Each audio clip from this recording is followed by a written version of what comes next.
Welcome to Classiq. So I only learned this year that it's pronounced Classiq and not Classiq. So that was a big learning opportunity for me. So tell us a little bit about what Classiq does. Oh, fair. I mean, people have called it anything from Classiq to Classiq. I've heard that's been a fun one. But Classiq? Classiq we've also heard, yeah. Okay. And well, Classiq is an end-to-end software development platform that's making it easier to enable all the great hardware that people are talking about at the show. We're trying to make it easier to program quantum circuits and develop really cool quantum code without you having to be a supreme expert in all the hardware modalities, the differences between them, and every algorithm that exists, and the different ways to implement algorithms. So we're making it more like programming classical computers and moving away from assembly level language. Yeah. And the easier we make programming these quantum computers, the more we're going to enable the industry and enable what some people at these conferences have been talking about, this kind of future quantum utility era, right? Right. You can't have quantum utility if you don't have software to utilize. One of the big things I've really seen is, I get a lot of questions like, how do I learn quantum computing? And I'm like, which part of it, right? Yep. Like, a lot of people here have PhDs in their specific fields.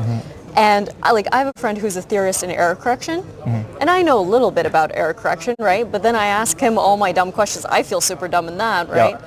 But he's the opposite. He's like, so this hardware, what is it? And so that's the same thing. It's like looking at those applications, there's domain experts that want to use quantum computers, but should they have to learn all the hardware, software, and their domain expertise and everything else to use quantum computers? And I think a lot of us say no, of course not. That's just not reasonable. Exactly. Yeah, I mean, a lot of students ask me, what should I learn to get in the industry? I'm really interested in quantum computing. And the next question is, well, what part of the industry do you want to be part of? Are you interested in the hardware? Are you interested in being a quantum programmer? And a lot of students are talking to us because we're on the software side. So I get asked a lot by computer science engineers. And I tell them that you learn quantum computing kind of similar to how engineers learn, structural design.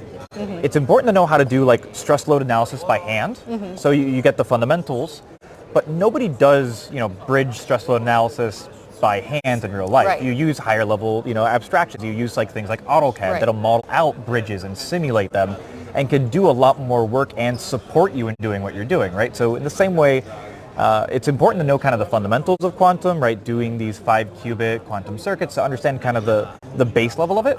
But in the industry, no one's going to be building, these quantum circuits using assembly level language code. You're going to have to need some level of abstraction to build out quantum code that's going to solve actual problems and do some really cool things with it. And that's where companies like Classiq really help in.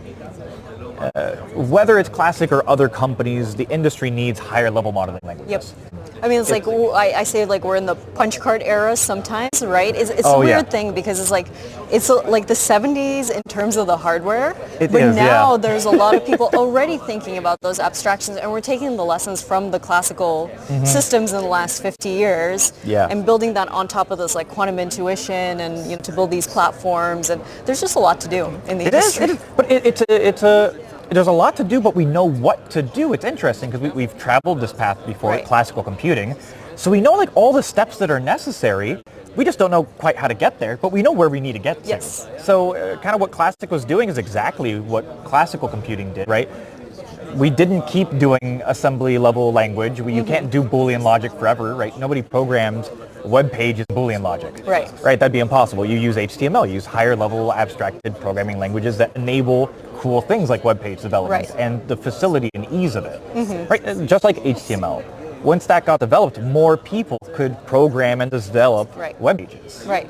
It's making it usable so more people can take advantage of it and do some really cool things, and that's what we're trying to do. It's also why we have the software free for students. Yeah, so let's take a little bit look at the platform as well.